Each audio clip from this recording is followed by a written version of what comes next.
Hello friends, welcome to the success Kendra. Friends, इस video में हम लोग बिहार दरोगा मेंस के लिए प्रैक्टिस सेट नंबर 9 को डिस्कस करेंगे। फ्रेंड्स, इससे पहले हमने सेट नंबर 1 से लेकर के 8 तक को पूरे डिटेल में डिस्कस किया था। अगर आपने इन वीडियोज़ को नहीं देखा है तो मैंने आपकी सुविधा के लिए इन सब का लिंक डिस्क्रिप्शन बॉक्स में दे दिया है, एक बार ज़रूर देख लीजिएगा। और चैनल पर अगर पहली बार आए हैं तो आप चैनल को सब्सक्राइब कर लीजिए और साथ ही साथ आप इस बेल आइकन को भी प्रेस कर लीजिएगा ताकि वीडियो का नोटिफिकेशन आपको रेगुलर मिलता रहे। तो चलिए फ्रेंड्स, बिना देरी किए आज का सेशन स्टार्ट करते हैं। वीडियो पसंद आएगी तो वीडियो को लाइक और शेयर जरूर कीजिएगा। पहला प्रश्न देखिए, इम्पोर्टेंट प्रश्न है। भारत में बजट प्रणाली का संस्थापक किसको माना जाता है? तो देखिए, जेम्स विल्सन ने पहली बार 7 अप्रैल 1860 को वायसराय की कार्यकारिणी परिषद में प्रथम बजट प्रस्तुत किया था। इसीलिए भारत में बजट प्रणाली का संस्थापक जेम्स विल्सन को माना जाता है। सही आंसर है ऑप्शन बी, जेम्स विल्सन। बात करें भारत में बजट प्रणाली की शुरुआत का श्रेय वायसराय लॉर्ड कैनिंग को जाता है। याद रखिएगा, लॉर्ड कैनिंग को जाता है।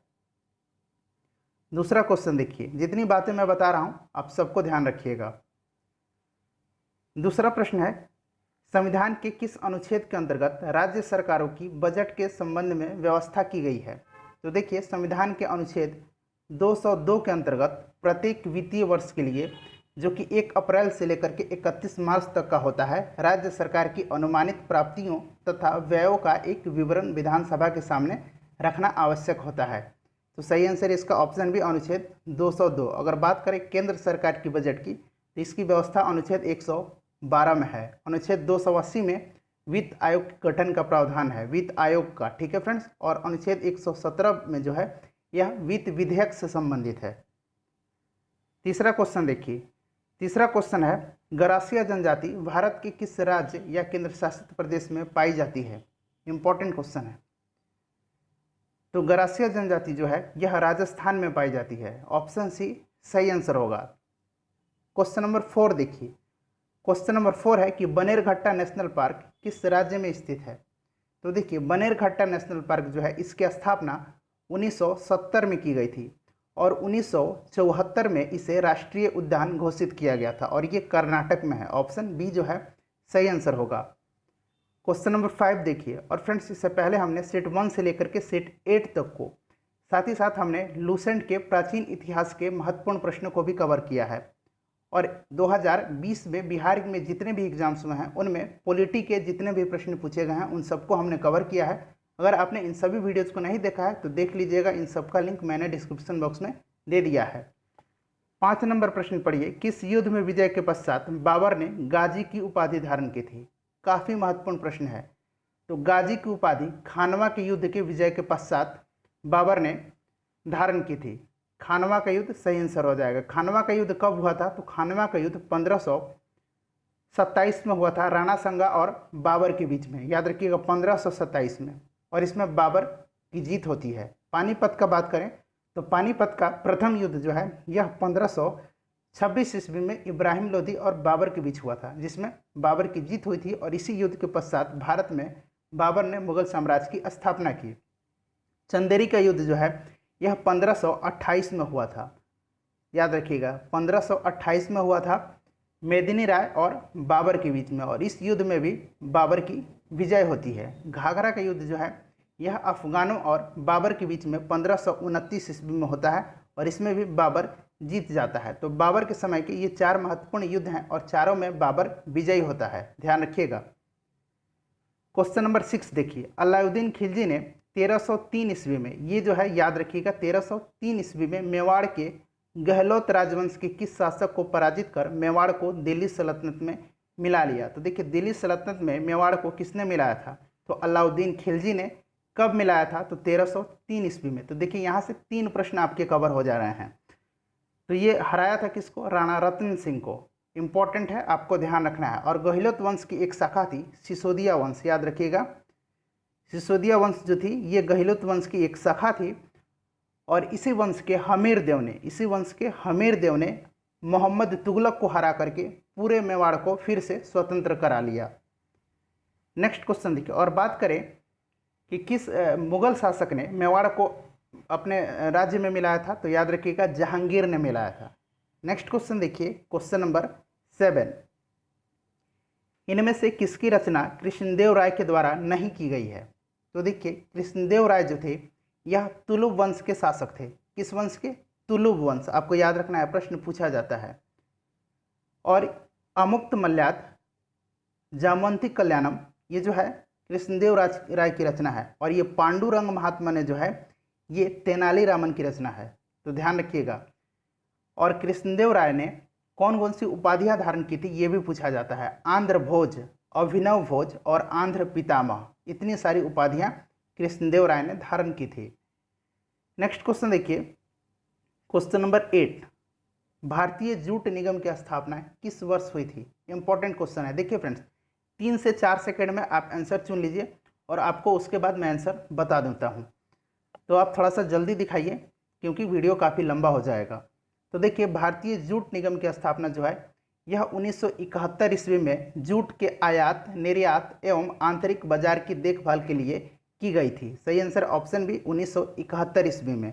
और बात करें अंतर्राष्ट्रीय जूट संगठन की स्थापना, तो ये 1984 ईस्वी में हुई थी अंतर्राष्ट्रीय जूट संगठन की स्थापना। और इसका मुख्यालय बांग्लादेश के ढाका में है, अंतर्राष्ट्रीय जूट संगठन का। क्वेश्चन नंबर 9 देखिए, उमियम झील किस राज्य या केंद्र शासित प्रदेश में है? इंपॉर्टेंट क्वेश्चन है। तो देखिए, पूर्वोत्तर भारत में जितने भी इंपॉर्टेंट जो झील हैं, उनके जो नृत्य हैं, उनकी जो जनजातियां हैं, इससे प्रश्न आजकल पूछा जाता है। तो देखिए, उमियम झील जो है ये मेघालय में है, याद रखिएगा, इंपॉर्टेंट है। क्वेश्चन नंबर 10 है कि भवना किस राज्य का लोक नृत्य है? तो देखिए, भवना जो है यह असम का एक पारंपरिक लोक नृत्य है। सही आंसर ऑप्शन सी, असम का। क्वेश्चन नंबर 11 देखिए, अकबर ने बंगाल तथा बिहार को मुगल साम्राज्य में कब मिलाया था?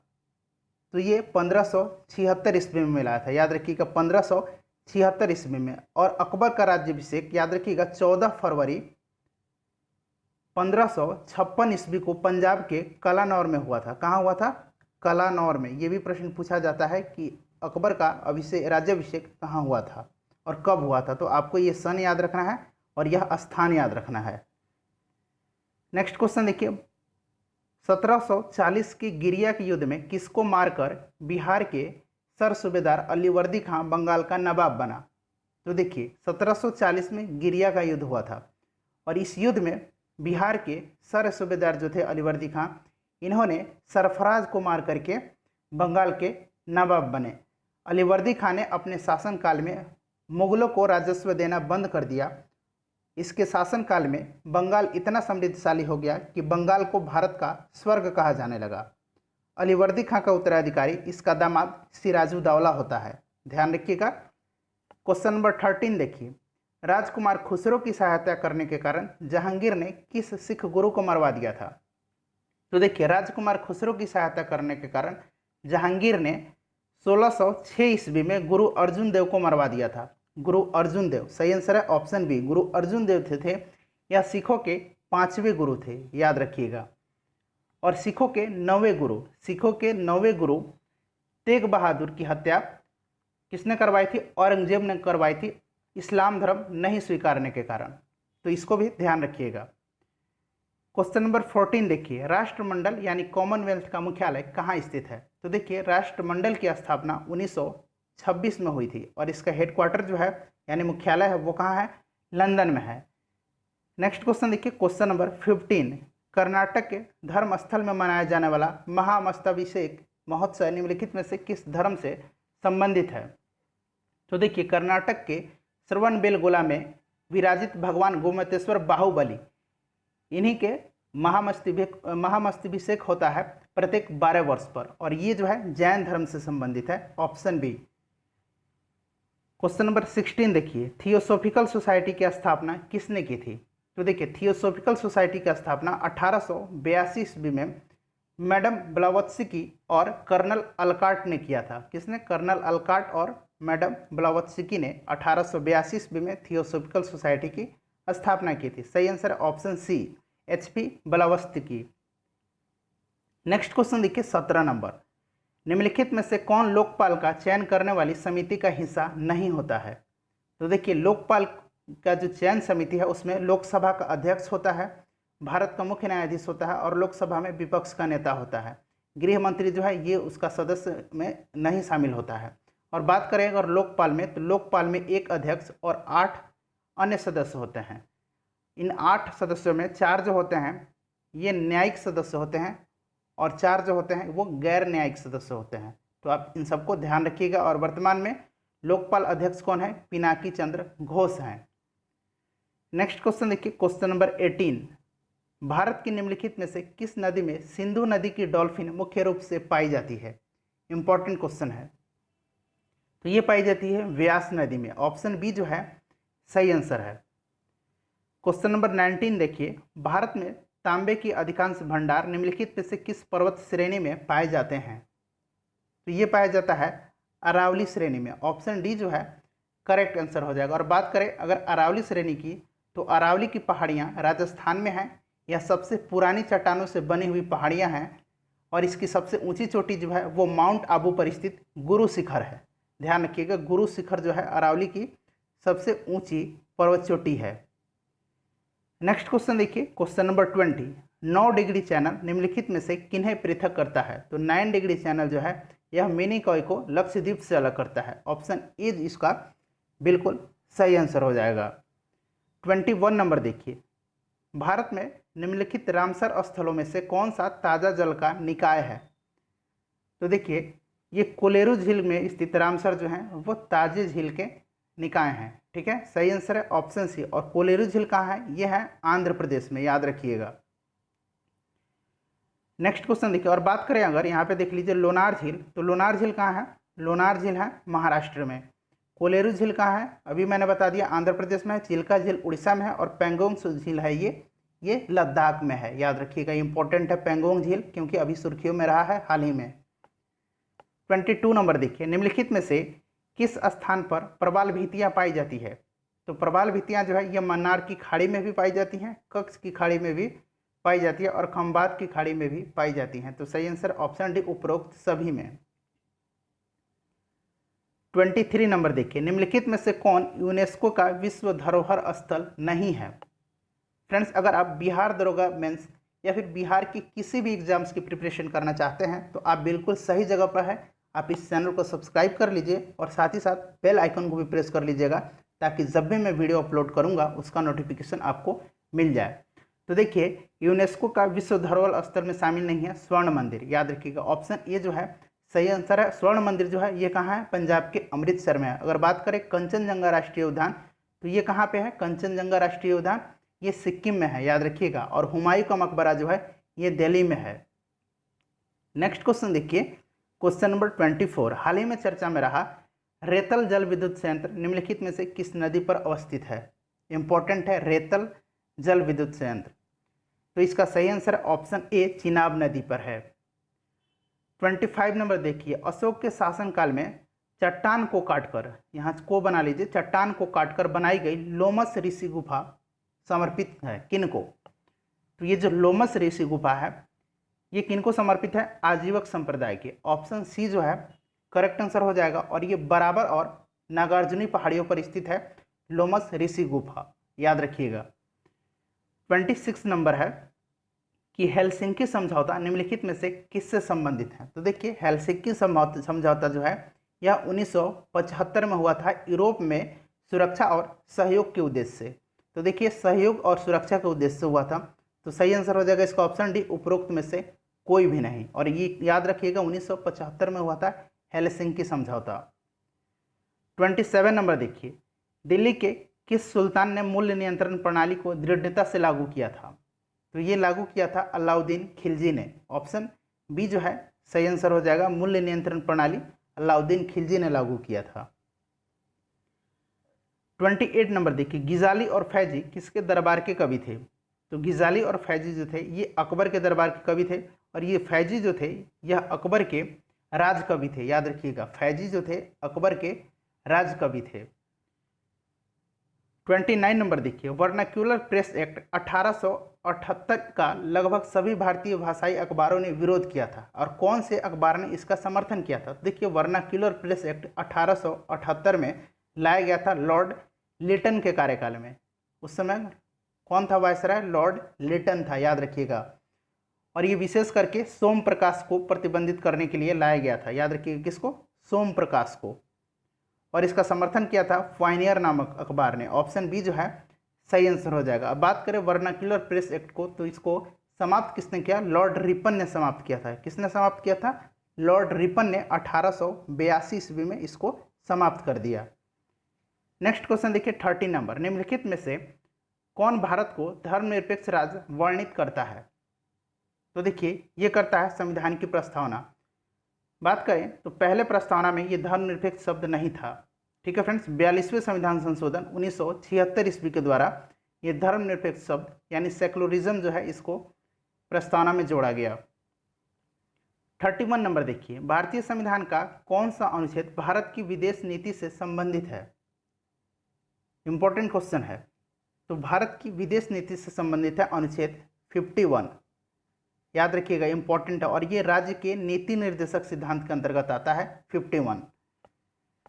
32 नंबर देखिए, निम्नलिखित में से कौन मानव शरीर की सबसे छोटी हड्डी है? तो मानव शरीर की सबसे बड़ी हड्डी की अगर बात करें तो वो है फीमर, और ये जांघ की हड्डी है, पैर की हड्डी है, ध्यान रखिएगा। और सबसे छोटी हड्डी जो है ये स्टेपस है, और ये कान की हड्डी है, याद रखिएगा, कान की हड्डी है। 33 नंबर देखिए, बिहार राज्य का क्षेत्रफल संपूर्ण भारत के क्षेत्रफल का कितना प्रतिशत है? इंपॉर्टेंट क्वेश्चन है। तो देखिए बिहार का जो क्षेत्रफल है यह संपूर्ण भारत के क्षेत्रफल का 2.86% है। ऑप्शन बी जो है करेक्ट आंसर हो जाएगा। नेक्स्ट क्वेश्चन देखिए 34 नंबर, भारतीय संविधान के किस अनुच्छेद में भाषण एवं अभिव्यक्ति की स्वतंत्रता के मूल अधिकार का प्रावधान है? तो भाषण और अभिव्यक्ति की स्वतंत्रता है संविधान के अनुच्छेद 19A में, संविधान के अनुच्छेद 19A में, याद रखिएगा। और इसी के अंतर्गत प्रेस की स्वतंत्रता भी आती है। 35 नंबर देखिए, बुमला दर्रा किस राज्य में है? तो बुमला दर्रा जो है ये अरुणाचल प्रदेश में है। ऑप्शन बी करेक्ट आंसर हो जाएगा, याद रखिएगा, बुमला दर्रा अरुणाचल प्रदेश में है। नाथुला दर्रा जो है ये सिक्किम में है। उत्तराखंड में नीति दर्रा, माना दर्रा और सिपकिला दर्रा। ठीक है फ्रेंड्स, नीति दर्रा, माफ कीजिएगा, नीति दर्रा, माना दर्रा ये जो है उत्तराखंड में है। और हिमाचल प्रदेश में है, हिमाचल प्रदेश में रोहतांग दर्रा है, याद रखिएगा। नेक्स्ट क्वेश्चन देखिए 36 नंबर, बिहार में सर्वाधिक क्षेत्र में कौन सा वन पाया जाता है? तो बिहार के सर्वाधिक क्षेत्र में आर्द्र पतझड़ वन और शुष्क पतझड़ वन ये दोनों पाए जाते हैं। तो सही आंसर दोनों हो जाएगा। 37 नंबर देखिए, मनुष्य में कितने कर्ण अस्थियां पाई जाती है, यानी कान की अस्थियां कितनी पाई जाती हैं? तो मनुष्य के 2 कान होते हैं, आपको पता है। एक कान में 3 अस्थि और दूसरे कान में भी 3 अस्थि होती है, तो दोनों मिला के 6 अस्थियां होती हैं। इनकस, मैलियस और स्टेपस, याद रखिएगा, इनकस, मैलियस और स्टेपस। और ये अभी हमने स्टेपस पढ़ा था, ये शरीर की सबसे छोटी हड्डी है और ये कान की हड्डी है। इनकस भी एक कान में एक होता है, यानी 2 कान है, तो 2 इनकस, 2 मैलियस और 2 स्टेपस होते हैं, तो टोटल 6 हड्डियां होती हैं कानों में। 38 नंबर देखिए, मानव शरीर में निम्नलिखित हार्मोनों में से कौन सा रक्त कैल्शियम और फॉस्फेट को विनियमित करता है? इंपॉर्टेंट है। तो देखिए ये करता है पैराऑप्टो हार्मोन। पैराऑप्टो हार्मोन जो है ये कैल्शियम की कमी होने पर पैराथायराइड हार्मोन और कैल्शियम की अधिकता होने पर कैल्सिटोनिन हार्मोन स्रावित करता है। क्वेश्चन नंबर 39 देखिए, मानव तंत्र में निम्नलिखित में से कौन सा एक पाचक एंजाइम नहीं है? फ्रेंड्स, जनवरी से लेकर के जुलाई तक के हमने करंट अफेयर्स को भी डिस्कस किया है। एक ही वीडियो में हमने करीब 200 प्रश्नों को कवर किया है। अगर आपने उन वीडियोज़ को नहीं देखा है तो देख लीजिएगा। लगभग मैंने 12 से 15 वीडियो का लिंक डिस्क्रिप्शन बॉक्स में दिया है। तो देखिए मानव तंत्र में ये कौन सा पाचक एंजाइम नहीं है? तो ये है गैस्ट्रिन। गैस्ट्रिन जो है एक प्रकार का हार्मोन है। ट्रिप्सिन, पेप्सिन और टाइलिन ये जो है एंजाइम है जो पाचक में सहायक होते हैं, पाचन में। 40 नंबर देखिए, लोकसभा की कार्य मंत्रणा समिति, याद रखिएगा, कार्य मंत्रणा समिति का अध्यक्ष कौन होता है? तो देखिए लोकसभा का कार्य मंत्रणा समिति में टोटल 15 सदस्य होते हैं और इसका अध्यक्ष लोकसभा का अध्यक्ष ही होता है। ऑप्शन डी सही आंसर होगा। और बात करें राज्यसभा की कार्य मंत्रणा समिति का अध्यक्ष, तो उसका अध्यक्ष राज्यसभा का सभापति होता है। नेक्स्ट क्वेश्चन देखिए 41 नंबर, 73वां संविधान संशोधन के बाद पंचायती राज अधिनियम का निर्माण करने वाला पहला राज्य कौन सा है? तो ध्यान रखिएगा, 73वां संविधान संशोधन ये पंचायती राज से संबंधित है और 74वां संविधान संशोधन जो है ये नगर पालिका से संबंधित है। और पंचायती राज की शुरुआत राजस्थान के नागौर से हुई थी, ठीक है। और 73वां संविधान संशोधन के बाद पंचायती राज अधिनियम का निर्माण करने वाला पहला राज्य जो है वो कर्नाटक है। ऑप्शन सी सही आंसर होगा। 42 नंबर देखिए। और फ्रेंड्स, वीडियो के लास्ट में आप अपना स्कोर भी जरूर कमेंट करके बताइएगा। नाथपा झाकरी परियोजना किस नदी पर स्थित है? इंपॉर्टेंट है, नाथपा झाकरी तो ये है सतलुज नदी पर, और इससे लाभान्वित होने वाला राज्य जो है वो हिमाचल प्रदेश है। तो सही आंसर है ऑप्शन ए, सतलुज नदी पर। 43 नंबर देखिए। 43 नंबर है, बाब एल मंडव जल संधि किनको पृथक करती है? तो ये जो जल संधि है बाब एल मंडव, ये लाल सागर को अरब सागर से जोड़ती है, ठीक है, और पृथक करती है यमन को जिबूती से। ऑप्शन बी सही आंसर है। इंडोनेशिया को मलेशिया से पृथक कौन करता है? ये करता है मलक्का जल संधि, याद रखिएगा। और बात करें न्यू गिनी और ऑस्ट्रेलिया, तो इनको अलग करता है टॉरस जल संधि, याद रखिएगा, इंपॉर्टेंट है। मलक्का जल संधि इंडोनेशिया और मलेशिया को पृथक करता है। 44 नंबर देखिए। भारतीय राष्ट्रीय कांग्रेस के अधिवेशन सबसे अधिक बार निम्नलिखित में से किस स्थान पर हुआ था? तो भारतीय राष्ट्रीय कांग्रेस का सबसे ज़्यादा अधिवेशन जो हुआ था वो कोलकाता में हुआ था, और 10 बार हुआ था कोलकाता में, याद रखिएगा। अगर बात करें मद्रास में, तो मद्रास में 7 बार हुआ था, मुंबई में 6 बार हुआ था और लाहौर में 4 बार हुआ था। आईएनसी का यानी इंडियन नेशनल कांग्रेस का जो दूसरा अधिवेशन था 1886 ईस्वी में कोलकाता में ही हुआ था, और इसके अध्यक्ष थे दादा भाई नौरोजी। कौन थे? दादा भाई नौरोजी थे। और पहला जो ये अधिवेशन था ये मुंबई में हुआ था, और इसके अध्यक्ष थे WC बनर्जी। नेक्स्ट क्वेश्चन देखिए। वह कांग्रेस प्रेसिडेंट कौन था जिसने 1942 में क्रिप्स के साथ तथा शिमला कॉन्फ्रेंस में बेबल के साथ वार्ता किया? यहाँ तथा लगा लीजिए। तो ये थे अबुल कलाम आज़ाद। ऑप्शन बी जो है करेक्ट आंसर हो जाएगा। फ्रेंड्स, सारे प्रश्न इंपॉर्टेंट हैं और वीडियो को शेयर जरूर कीजिएगा। आपसे रिक्वेस्ट है कि प्लीज़ वीडियो को शेयर कीजिएगा। काफ़ी मेहनत लगता है बनाने में, मैं अपना समय निकाल के आपके लिए मेहनत करता हूँ, आप थोड़ी सी मेहनत मेरे लिए भी कीजिए। देखिए, निम्न में से भारत का दूसरा लंबा तट वाला राज्य कौन सा है? तो पहला कौन सा है? गुजरात है, और दूसरा है आंध्र प्रदेश। ऑप्शन बी सही आंसर होगा। 47 नंबर देखिए। मरकत द्वीप, जिसको भारत में एमरल्ड द्वीप भी कहा जाता है, भारत का एमरल्ड द्वीप, ठीक है, ये कहाँ है? तो ये बंगाल की खाड़ी में स्थित है और ये अंडमान निकोबार में है, ध्यान रखिएगा। 48 नंबर है कि भारतीय संविधान का कौन सा अनुच्छेद राष्ट्रपति को पुनः चुने जाने से संबंधित है? तो देखिए, अनुच्छेद 52 के अनुसार इसमें कहा गया है कि भारत का एक राष्ट्रपति होगा। अनुच्छेद 54 जो है यह राष्ट्रपति के निर्वाचन से संबंधित है, और अनुच्छेद 56 जो है ये राष्ट्रपति के कार्यकाल से संबंधित है, और अनुच्छेद 57 जो है यह राष्ट्रपति को पुनः चुने जाने से संबंधित है। 49 नंबर देखिए। संविधान निर्माण करने वाली संविधान सभा में महिलाओं की संख्या कितनी थी? देखिए, संविधान सभा का गठन कब हुआ था? तो आपको ध्यान रखना है, इंपॉर्टेंट है, पूछा जाता है कि संविधान सभा का गठन कब हुआ था। तो देखिए, संविधान सभा का गठन जो है यह जुलाई 1946 में किया गया था, और उस समय टोटल कितने सदस्य थे? टोटल इसमें याद रखिएगा, ये पूछा जाता है टोटल सदस्य संख्या, तो 389 सदस्य थे। और बात करें महिला सदस्यों की तो 15 महिलाएं थीं। 50 नंबर देखिए। 50 नंबर है कि निम्न में से किस अधिनियम के द्वारा भारत में पहली बार महिलाओं को वोट देने का अधिकार प्राप्त हुआ था? तो ये प्राप्त हुआ था भारत शासन अधिनियम 1919 के तहत, और इसको मॉर्लेमेंटो सुधार अधिनियम भी कहा जाता है, ध्यान रखिएगा। भारत ने अंटार्कटिका में अपना पहला शोध केंद्र यानी रिसर्च स्टेशन किस नाम से स्थापित किया था? तो पहला पूछा जा रहा है, तो पहला जो है ये 1983 ईस्वी में स्थापित किया गया था, और इसका नाम था दक्षिणी गंगोत्री।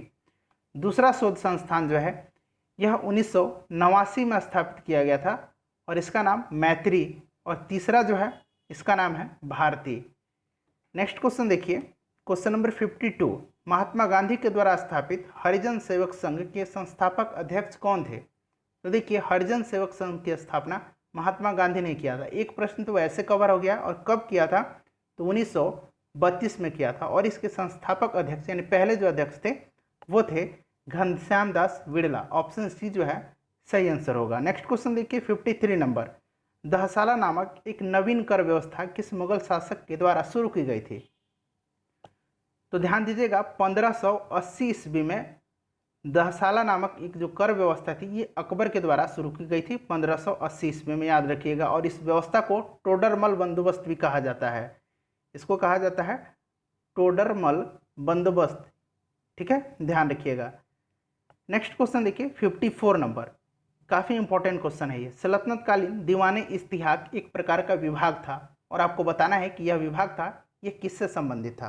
तो देखिए जितने भी सल्तनत काल के प्रमुख विभाग थे इससे प्रश्न पूछे जाते हैं, तो इसीलिए इस पर मैंने एक ट्रिक से वीडियो बनाया है। हमारा जो दूसरा चैनल है 5 मिनट जीके जीएस, ठीक है फ्रेंड्स, 5 मिनट जीके जीएस हमारा दूसरा चैनल है और उस पर मैंने वीडियो को अपलोड किया है। मात्र आपको 5 मिनट देखना है, 4 मिनट कुछ सेकंड का वीडियो होगा, आपको करीब करीब 5-6 मिनट देखना है, 5 मिनट, ठीक है फ्रेंड्स। इसको देखने के बाद आपको आजीवन याद हो जाएगा। सल्तनतकालीन जितने भी विभाग थे उससे प्रश्न पूछे जाते हैं कि कौन सा विभाग किससे संबंधित था, किसके शासनकाल में स्थापित किया गया था, यानी उसका संस्थापक सुल्तान कौन था उसका जो, तो एक बार देख लीजिए, उससे संबंधित जो सुल्तान थे वो भी याद हो जाएंगे और ये किससे संबंधित था ये भी याद हो जाएगा। तो देखिए दीवाने इस्तिहाक जो है ये पेंशन विभाग से संबंधित है। ऑप्शन बी जो है सही आंसर हो जाएगा और इसका संस्थापक कौन था? फिरोज तुगलक था। नेक्स्ट क्वेश्चन देखिए, नेक्स्ट क्वेश्चन है कि दो अक्षांश यानी लैटिट्यूड रेखाओं के मध्य की दूरी कितनी होती है?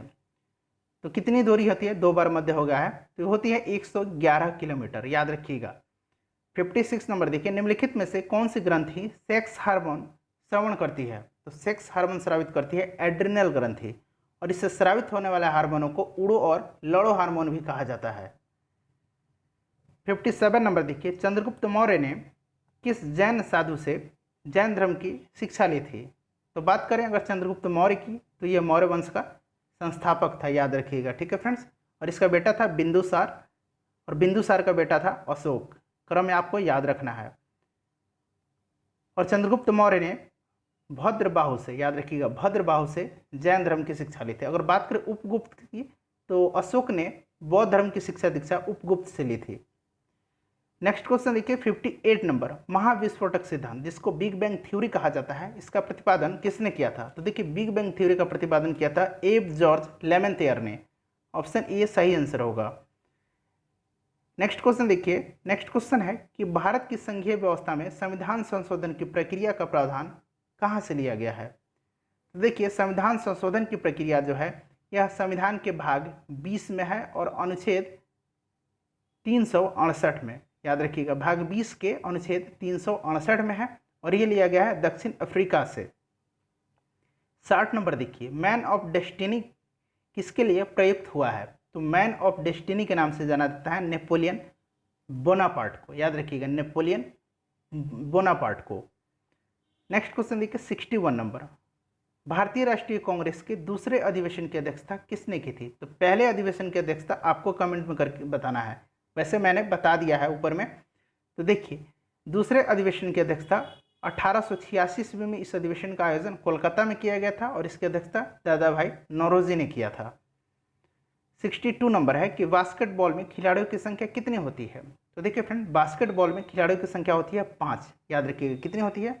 5 होती है। अगर बात करें 11 खिलाड़ी होते हैं हॉकी में, क्रिकेट में और फुटबॉल में। बेसबॉल में 9 खिलाड़ी होते हैं, वाटर पोलो में, कबड्डी में और नेट बॉल में, याद रखिएगा, वाटर पोलो, कबड्डी और नेट बॉल में 7 खिलाड़ी होते हैं। नेक्स्ट क्वेश्चन देखिए, सुल्तान अजलन शाह कप किस खेल से संबंधित है? तो देखिए सुल्तान अजलन शाह कप जो है ये हॉकी से संबंधित है और प्रत्येक वर्ष इसका आयोजन मलेशिया में किया जाता है।